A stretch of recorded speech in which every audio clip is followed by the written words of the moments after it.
نحمده ونصلي على رسوله الکریم اما بعد فاعوذ باللہ من الشیطان الرجیم بسم اللہ الرحمن الرحیم۔ میری تمام ساتھیوں کو نہایت ادب، احترام اور میری محبت کا سلام۔ آج ہم انشاءاللہ تعالیٰ پڑھیں گے اعتکاف کے مسائل۔ اعتکاف کیا ہے اور کیسے کرنا چاہیے اور اس کے لیے کیا کیا چیز ہے جو ہمیں احادیث سے ملتی ہے۔ اعتکاف کا مطلب ہوتا ہے ایک سائڈ پہ ہو جانا، تنہائی میں رہ کر اپنے اللہ سبحانہ و تعالیٰ کی عبادت میں مشغول ہو جانا، گوشہ نشین ہو جانا۔ اور ہر جو ہے رمضان المبارک یا رمضان المبارک کے بغیر اعتکاف کیا جا سکتا ہے۔ اعتکاف کے لیے جو نارمل مدت ہے وہ 10 دن کی ہے۔ اور اعتکاف کے بارے میں مزید ڈیٹیل یہ ہے کہ ایک تو جب رمضان المبارک آتا ہے تو اعتکاف کرنا اور مسجد میں کرنا، والعاکفون فی المساجد، کے اعتکاف کرنے والے مساجد میں اعتکاف کرتے ہیں تو مسجد میں اعتکاف کرنا وہ لازم ہے۔ اور ہر مسلمان کے لیے رمضان المبارک میں کم از کم ایک مرتبہ قرآن پاک کی تلاوت لازم ہے کہ ہر مومن کو کم از کم رمضان میں ایک دفعہ قرآن پاک کا دورہ مکمل کرنا چاہیے۔ اور اسی وجہ سے میں آپ سب کو بھی یہ دعوت دوں گی کہ آپ سب لوگ ہمارے ساتھ دورہ قرآن میں بھی جڑیے گا۔ اللہ سبحانہ و تعالیٰ ہمیں رمضان المبارک میں بھی قرآن پاک کو ایک دفعہ اس کا دورہ کرنے کی جو ہے وہ سعادت نصیب کرے۔ حضرت ابو ہریرہ سے مروی ایک حدیث آتی ہے کہ اللہ کے نبی صلی اللہ علیہ وسلم کے سامنے ہر سال رمضان المبارک میں ایک بار قرآن پڑھایا جاتا۔ جس سال اللہ کے نبی صلی اللہ علیہ وسلم دنیا سے رخصت ہوئے اس سال آپ صلی اللہ علیہ وسلم کے سامنے 2 بار قرآن مجید کو مکمل کیا گیا۔ اسی طرح ہر سال آپ صلی اللہ علیہ وسلم 10 دن کا اعتکاف فرماتے، لیکن جس سال آپ صلی اللہ علیہ وسلم دنیا سے رخصت ہوئے اس سال آپ صلی اللہ علیہ وسلم نے 20 یوم کا اعتکاف فرمایا۔ اور اس روایت کو بخاری نے نقل کیا ہے، امام بخاری نے اس روایت کو لیا ہے۔ اعتکاف کے لیے جانا کب ہے؟ مسنون جو طریقہ ہے اعتکاف کے لیے مغرب کے بعد جایا جائے گا۔ اور مغرب کے بعد اگر تو جس نے اعتکاف بیٹھنا ہے وہ چاہے تو افطار مسجد میں ہی کرے، اور اگر وہ چاہے تو مسجد میں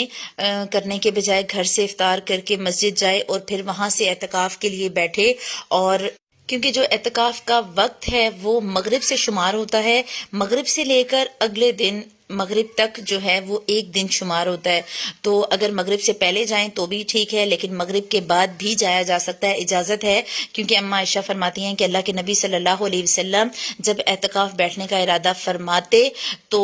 فجر کی نماز پڑھ کر معتکف میں داخل ہوتے، یعنی کہ وہ فجر کی نماز کے بعد اپنا وہ جو ان کا حجرہ ہوتا یا جو اس میں کمرہ بنا ہوتا اس میں وہ داخل ہوتے۔ اب دوران اعتکاف کیا کیا کیا جا سکتا ہے؟ اعتکاف کے دوران کسی بھی ضروری کام سے اپنے خیمے سے نکل کر سوائے ضرورت کے کوئی اجازت نہیں ہے اعتکاف کو چھوڑ کر نکلنے کی، لیکن ضرورت کے تحت اعتکاف کی جگہ سے نکلا جا سکتا ہے۔ کیونکہ حضرت صفیہ رضی اللہ تعالیٰ عنہا فرماتی ہیں کہ اللہ کے نبی صلی اللہ علیہ وسلم اعتکاف میں تھے تو میں رات کو نبی پاک صلی اللہ علیہ وسلم سے ملنے آئی اور کچھ بات کی، اور واپس جانے کے لیے جب اٹھی تو اللہ کے نبی صلی اللہ علیہ وسلم مجھے چھوڑنے کے لیے اٹھ کھڑے ہوئے۔ اور جب اللہ کے نبی صلی اللہ علیہ وسلم چھوڑنے کے لیے گئے تو اس کا مطلب ہے کہ ضروری کام سے نکلا جا سکتا ہے، لیکن غیر ضروری کام کے لیے مسجد سے نکلنا پسندیدہ نہیں ہے۔ پھر چونکہ ہم نے پڑھا کہ اعتکاف مسجد ہی میں کرنا چاہیے، تو رمضان میں اعتکاف کے لیے روزہ رکھنا ضروری ہے لیکن شرط نہیں ہے۔ اگر ایک بندہ، ہم پہلے بھی یہ بات ڈسکس کر چکے ہیں کہ تمام عبادات کا جو اجر ہے وہ الگ الگ ہے۔ اگر فرض کریں ایک بندہ مریض ہے اور وہ بندہ اپنے مرض کی وجہ سے روزہ نہیں رکھ سکتا تو وہ قیام اللیل کر سکتا ہے، اسے قیام اللیل کا پورا اجر ملے گا، وہ تراویح پڑھ سکتا ہے۔ یہ نہیں کہ اگر ایک بندے نے روزہ رکھنا ہے تبھی وہ تراویح ادا کرے گا، یا اگر ایک بندہ تراویح نہیں پڑھتا تو وہ روزہ نہیں رکھ سکتا، یا اگر ایک بندہ روزہ نہیں رکھ سکتا تو وہ اعتکاف نہیں بیٹھ سکتا۔ تو ایسا احادیث میں کچھ نہیں ملتا۔ احادیث میں یہی ملتا ہے کہ جو عبادت آپ کریں گے اللہ سبحانہ و تعالیٰ آپ کو اس کی نیت کے مطابق اجر دیں گے. اور اگر ایک بندہ نہیں روزہ رکھ سکتا، اس میں استطاعت نہیں ہے، وہ ایسی کسی بیماری میں مبتلا ہے لیکن وہ اعتکاف بیٹھ سکتا ہے، اعتکاف کرنا چاہتا ہے تو اسے اس کی اجازت ہے. اگلی حدیث آتی ہے اما عائشہ کی. وہ کہتی ہیں کہ اعتکاف کرنے والے کے لیے سنت یہ ہے کہ وہ بیمار پرسی کو نہ جائے، نہ ہی کسی جنازے میں شریک ہو، نہ ہی اپنی بیوی کو چھوئے، اور اعتکاف کی جگہ سے ایسے ضروری کام سوائے قضائے حاجت اور فرض غسل کے نہ نکلے. اور اعتکاف روزے کے ساتھ ہی ہوتا ہے اور جامعہ مسجد میں ہوتا ہے. یہاں جو یہ حدیث بتائی گئی ہے یہ حدیث ابو داؤد کی روایت ہے، لیکن جو ابھی ریسنٹلی تحقیق ہے اس تحقیق کے مطابق یہ صاحب کتاب نے تو اسے کہا ہے کہ یہ صحیح حدیث ہے، لیکن جو جدید تحقیق ہے اور حافظ زبیر علیزئی صاحب ہیں، ان کی جو بہت اس ہمارے دور حاضر کے محدث اور محقق گزرے ہیں، اللہ سبحانہ و تعالیٰ ان پہ رحمتیں فرمائے، ان کی جو انہوں نے شرح لکھی، انہوں نے کہا کہ یہ حدیث اس میں جو ایک راوی ہیں وہ اپنے استاد کا حوالہ دیتے ہیں لیکن وہ اس کا نام بیچ میں شامل نہیں فرماتے، تو اس وجہ سے اسے انہوں نے صحیح نہیں کہا، بلکہ اسے انہوں نے کہا ہے کہ اس میں یہ جو دو باتیں ہیں کہ رمضان کے ساتھ ہی اعتکاف ہوتا ہے، یعنی روزے کے ساتھ ہی اعتکاف ہوتا ہے، تو اور دوسری چیز یہ کہ اعتکاف جامع مسجد میں ہی ہوتا ہے. ان دونوں باتوں پر وہ کہتے ہیں کہ ان میں شکوک و شبہات ہیں، کیونکہ باقی کہیں پر بھی ایسا کوئی معاملہ نہیں ملتا اور ایسا مسئلہ نہیں ہو سکتا، کیونکہ اگر جو شرط ہے قرآن پاک میں کہ اعتکاف کرنے والے مسجد میں اعتکاف کریں، وہاں جامع مسجد کا تذکرہ نہیں ہے، اور نہ ہی کسی اور حدیث سے اس بات کی تصدیق ہوتی ہے کہ اعتکاف کرنے والے کے لیے ضروری ہے کہ وہ جامع مسجد میں اعتکاف کرے. دوسری چیز یہ کہ اعتکاف کے ساتھ روزہ شرط نہیں ہے. ہاں، اعتکاف کے ساتھ روزہ ضروری ہے کہ آپ جوان ہیں آپ روزہ رکھیں، لیکن پہلے والی بات کہ اگر آپ ایسی حالت میں ہیں اور آپ ایسی تکلیف اور آزمائش میں ہیں کہ آپ روزے کو مکمل نہیں کر سکتے تو آپ بغیر روزے کے بھی اعتکاف کر سکتے ہیں. اگلی چیز ہے کہ روزہ اعتکاف عورت کا ہو یا مرد کا، وہ مسجد میں ہی ہوگا. اما عائشہ سے مروی ہے، وہ کہتی ہیں کہ اللہ کے نبی صلی اللہ علیہ وسلم رمضان المبارک کا آخری عشرہ اعتکاف فرمایا کرتے، یہاں تک کہ آپ صلی اللہ علیہ وسلم اس دنیا سے رخصت ہو گئے اور آپ کے بعد آپ کی ازواج مطہرات نے بھی اعتکاف کیا. پھر اعتکاف کے لیے اگر تو 10 دن میسر نہ ہوں اور کم دن میسر ہوں تو کیا کرنا چاہیے؟ تو اعتکاف کے لیے اگر 10 دن میسر نہیں ہیں تو جتنے دن میسر ہوں اتنے دنوں کا اعتکاف بھی کر لینا چاہیے. حتیٰ کہ ایک رات کے اعتکاف کی بھی اللہ سبحانہ تعالیٰ کے نبی صلی اللہ علیہ وسلم نے اجازت دی. حضرت عبداللہ بن عمر رضی اللہ تعالیٰ عنہما سے مروی ہے، وہ کہتے ہیں کہ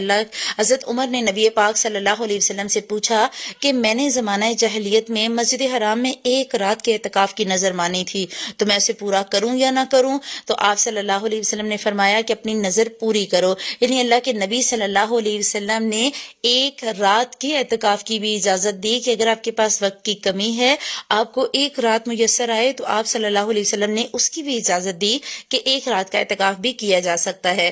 اگلا ہمارا ٹاپک ہے لیلۃ القدر کے حوالے سے کہ لیلۃ القدر کی اہمیت اور فضیلت اور اس کے مسائل کیا کیا ہیں. اچھا، یہاں لیلۃ القدر کی فضیلت سے پہلے ایک چیز جو میں کہنا چاہوں گی کہ ہمارے ہاں جو رواج بنایا گیا ہے کہ اگر ایک بندہ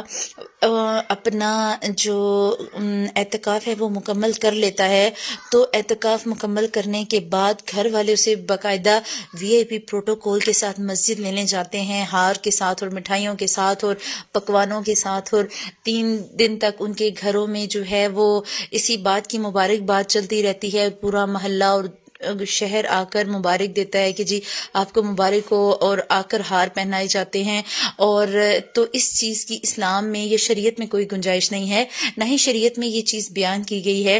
آپ نے عبادت کی، آپ نے تنہائی پسند کی اپنے اللہ سے تعلق کو قائم رکھنے کے لیے، اور پھر آپ ریاکاری کے ساتھ اور آپ پورے محلے یا پورے شہر کو بتا رہے ہیں کہ ہاں جی ہم نے تو اس سال اعتکاف کیا، یا ہمارے گھر میں سے فلاں فلاں نے اس سال اعتکاف کیا، تو یہ ریاکاری کہیں خدا نخواستہ ہمارے اعمال کو غارت کرنے کا سبب نہ بنے، تو حتی الامکان کوشش کریں کہ اس طرح کی تمام رسومات میں نہ پڑیں اور ان سے حتی الامکان بچیں، تاکہ جو ہم نے عبادات ان 10 دنوں میں یا اعتکاف کے دنوں میں کی ہیں ان کے ضائع ہونے کا خدشہ نہ ہو۔ اور اب بات کرتے ہیں لیلۃ القدر کے بارے میں۔ اللہ سبحانہ و تعالیٰ کا خاص احسان کہ اللہ پاک نے کہا انا انزلناہ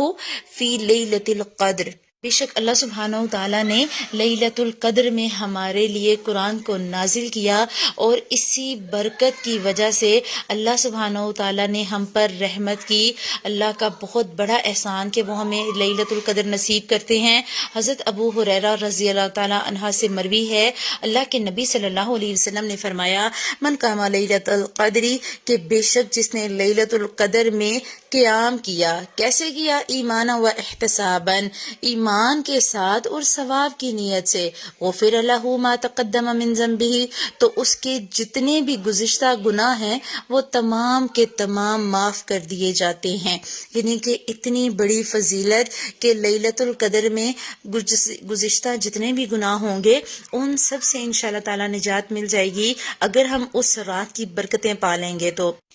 اگلی حدیث بھی ہم پہلے آلریڈی پڑھ چکے ہیں کہ حضرت انس بن مالک سے مروی ہے کہ جب رمضان آیا تو اللہ کے نبی صلی اللہ علیہ وسلم نے فرمایا ان ھذا الشہر، بے شک یہ وہ مہینہ ہے قد حضرکم وفیہ لیلۃ، اگر تم تحقیق کہ تم اگر اس کو پا لیتے ہو اور اس میں بے شک ایک رات ہے، خیر من الف شہر، جو 1000 راتوں سے 1000 مہینوں سے بہتر ہے۔ من حرمہا فقد حرم الخیر، تو جو شخص اس سے محروم رہا وہ ہر بھلائی سے محروم رہا۔ اور اللہ کے نبی صلی اللہ علیہ وسلم نے یہ بھی فرمایا کہ لیلۃ القدر کی سعادت سے تو صرف بد نصیب ہی محروم کیا جاتا ہے۔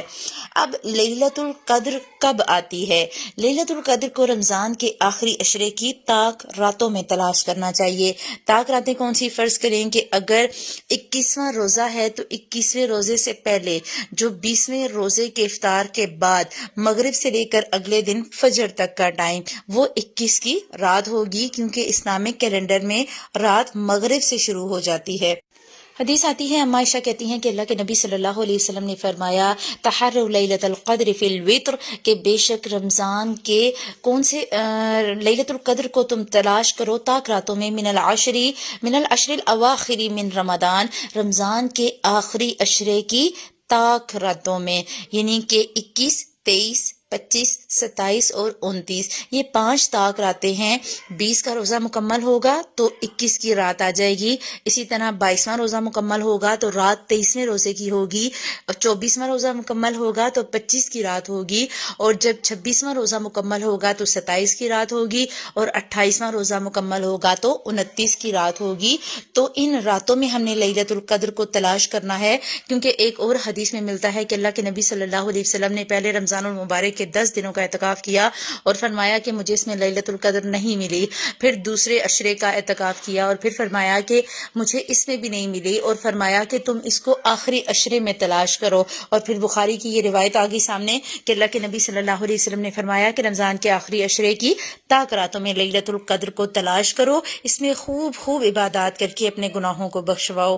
اچھا، یہاں پر ایک چیز اور کہ ہمارے ہاں یہ تصور ہے کہ 27 ہی لیلۃ القدر ہوتی ہے، یا بہت سے لوگ یہ بات بھی کہتے ہیں کہ اس دفعہ رمضان المبارک میں 21 کی رات کو موسم بڑا ٹھنڈا تھا، یا نمی والی رات 23 کی تھی تو یہ لیلۃ القدر ہے۔ تو لیلۃ القدر فکس رات ہے، ٹھیک۔ اللہ کے نبی صلی اللہ علیہ وسلم کو لیلۃ القدر بتا دی گئی تھی، اور جب اللہ کے نبی صلی اللہ علیہ وسلم جا رہے تھے تو 2 لوگ آپس میں جھگڑا کر رہے تھے، اور ان کے جھگڑے کو سلجھانے کی وجہ سے اللہ کے نبی صلی اللہ علیہ وسلم کے دماغ سے اللہ سبحانہ و تعالیٰ نے کسی حکمت کی وجہ سے اس دن کو بھلا دیا، تاکہ ہم ہر 5 یہ جو طاق 5 راتیں ہیں 5 راتوں میں ہی عبادت کریں، یعنی کہ ایک دن مخصوص نہیں ہے۔ اگر اللہ کہ نبی صلی اللہ علیہ وسلم کے زمانے میں 21 کو لیلۃ القدر تھی، یا 23 کو تھی، یا 25 کو، تو کنٹینیوس ہر سال وہی ہوتی ہے۔ ہمارے یہاں یہ کنسیپٹ ہے کہ جس دن موسم اچھا ہوگا اسی دن لیلۃ القدر ہوگی، نہیں، ہمیں ہمارے لیے حکم یہ دیا گیا ہم اسے تلاش کریں، اور ان 5 طاق راتوں میں پیٹڈ بات ہے کہ 5 میں سے ایک رات تو لیلۃ القدر ہے ہی۔ جب ایک رات کنفرم ہے کہ ہے تو ہم ان 5 دنوں میں عبادات کی کثرت کریں، نوافل کی اور قیام اللیل نوافل کی کثرت کریں، ذکر و اذکار اور تسبیحات اور تعریف و تمجید کریں اللہ سبحانہ و تعالیٰ کی، تاکہ ہم اس رات کو پالیں. کیونکہ اگر ہم اس رات کو پالیں گے تو یقیناً یہ اللہ کے نبی صلی اللہ علیہ وسلم کی حدیث کے مطابق 1000 مہینوں سے بہتر رات ہے، اور انشاءاللہ اللہ سبحانہ و تعالیٰ ہمیں اسے پانے والا بنائے. اور آپ نے ہر رات یہی سوچ کے عبادت کرنی ہے اس رمضان المبارک کی تاک راتوں میں کہ ہو سکتا ہے یہ لیلۃ القدر ہو، تو جتنا ممکن ہو سکے ان راتوں میں عبادت کریں، خوب خوب عبادت کریں اور عبادت کی کثرت کریں، اللہ کے لیے تھکیں اور اللہ کے لیے اپنے آپ کو کھپانے والے بن جائیں انشاءاللہ تعالی ہم لوگ.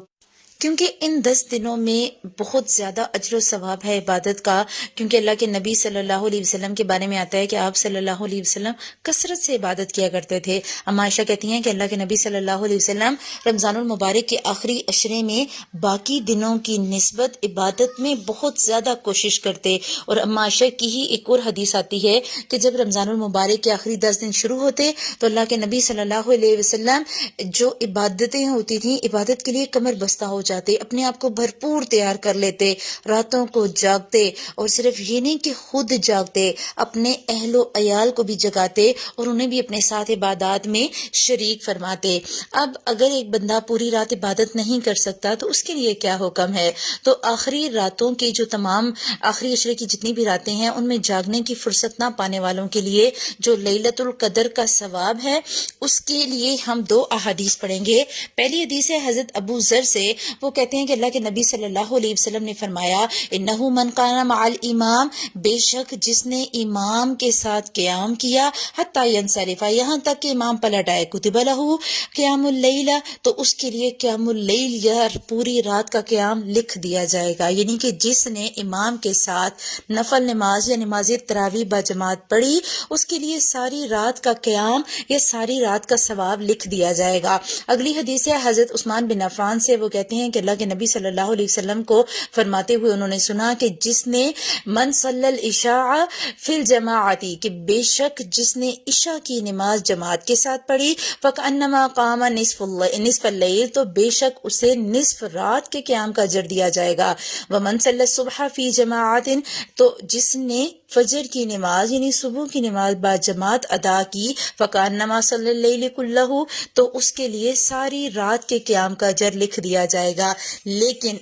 اگر فجر اور عشاء کی نماز با جماعت پڑھنے پہ اجر ہے تو جس بندے نے پوری رات مسلسل عبادت کی اور پوری رات اللہ سبحانہ وتعالیٰ کے ساتھ اپنے تعلق کو مضبوط کیا تو دونوں کا اجر برابر نہیں ہوگا. لیکن یہ بھی نہیں کہا جا سکتا کہ ایک بندہ اگر تھوڑی رات جاگتا ہے تو اسے لیلۃ القدر نصیب نہیں ہوگی. نہیں، جو شخص جتنی محنت کرے گا، جتنی عبادت کرے گا، اسے اس کا بھرپور اجر اللہ سبحانہ وتعالیٰ کی طرف سے دیا جائے گا. اور اللہ سبحانہ وتعالیٰ ہمارے حالات کو اور ہمارے اوقات کو اور ہماری محنتوں کو خوب اچھے طریقے سے جانتے ہیں، اور ہر بندے کی محنت کو بھی جانتے ہیں، اور ہر بندے کی محنت کرنے کی حالت کو بھی جانتے ہیں کہ کون مشقت سے محنت کر رہا ہے اور کون سہولت اور آسانی سے محنت کر رہا ہے. تو اللہ سبحانہ وتعالیٰ ہم میں سے کسی کے اجر کو بھی ضائع نہیں کریں گے. جو شخص جتنی دیر قیام کرے گا اسے، یا جتنی دیر وہ ذکر اذکار کرے گا، اس شخص کو اسی کے حساب سے اجر و ثواب انشاءاللہ اللہ سبحانہ وتعالیٰ کی طرف سے عنایت کیا جائے گا.